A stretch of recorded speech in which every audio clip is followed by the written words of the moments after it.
Hello YouTube, Fred Bergeron from Inaxsys. I hope you're doing well today. In this video, I want to show you quickly how to create a status page view with dynamically changing status lists. Okay, this is good for areas and doors.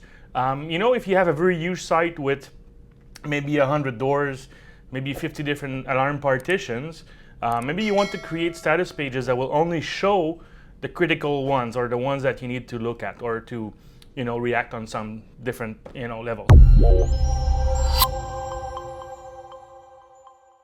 So for instance, I want to show you today a list of doors that are forced open. Okay, maybe we don't really need to know that a door is closed and locked and functioning properly, but maybe you want to know if people are leaving doors open when these doors should be closed, or if someone is forcing a door open. Okay, that's one thing I'm going to show you today. And also from the same idea, I want to show you a list of areas that are armed. Okay, and in another page we'll show the areas that are disarmed. Okay, so if there's a lot of areas on site, before leaving, the security guard can look at the list of disarmed areas and then arm them, and then he can leave the site knowing that everything is secured and armed and linked to the monitoring station, for instance. Okay, so let's have a look at the software and see how it's done. You see, it's very easy. Okay, so from the home page, basically what I want to show you here now, I'm under monitoring and status page view. Okay, so for doors, you see my list of forced open doors is now empty. If I force my two doors here, you can hear the piezo of the readers activate, and now I can see my two forced open doors in the list. If I go to the door and restore the door status like this, okay, in a second or so, the list is now empty. Okay, so that's a way for your security guard or the team managing the security system on site and the access control system on site can actually quickly view which doors are forced open. Okay, so that's one thing I'm going to show you how to do. And then for areas, you see I have this column or status list for armed and one for disarmed. So the system is currently armed. If I disarm this area and then the other one, they are now showing under the list of disarmed areas. If I arm them, you will see that as soon as the exit delay starts, it will disappear.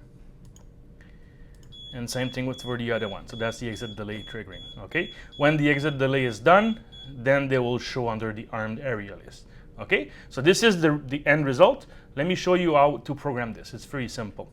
So under monitoring, setup, status list. Okay, so earlier I created myself a list of two doors. Okay, and under filters, I selected to include door forced open only. So that's the list of different statuses that you can select from.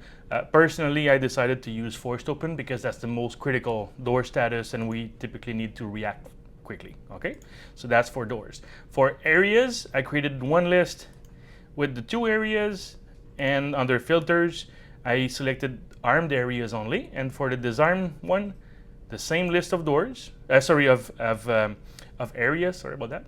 And under filters, I include disarm areas only. Okay, so this way the areas will go from one list to the other based on the current status. Okay, the last step is to go to monitoring, setup, status page editor, create a new one or select an existing one, and then I have one here with areas and doors, and this is basically where I select a status list. I decided to use 3 columns, 1 row, and I have my 3 status lists showing. Okay, so that's it. Very simple. I find it's something that people don't use enough. It's a very, very quick way to know a specific status for areas and doors, and you can use any combination of these status lists in GX. There's no limitation. Okay, so again, this was how to create dynamically updating status lists with Protege GX. I hope you liked the video. Fred Bergeron from Inaxsys. Remember to like the video, subscribe to the channel, and if you need any help with ICT products or any products Inaxsys is selling, you can visit the inaxsys.com website and reach the support team or the sales team.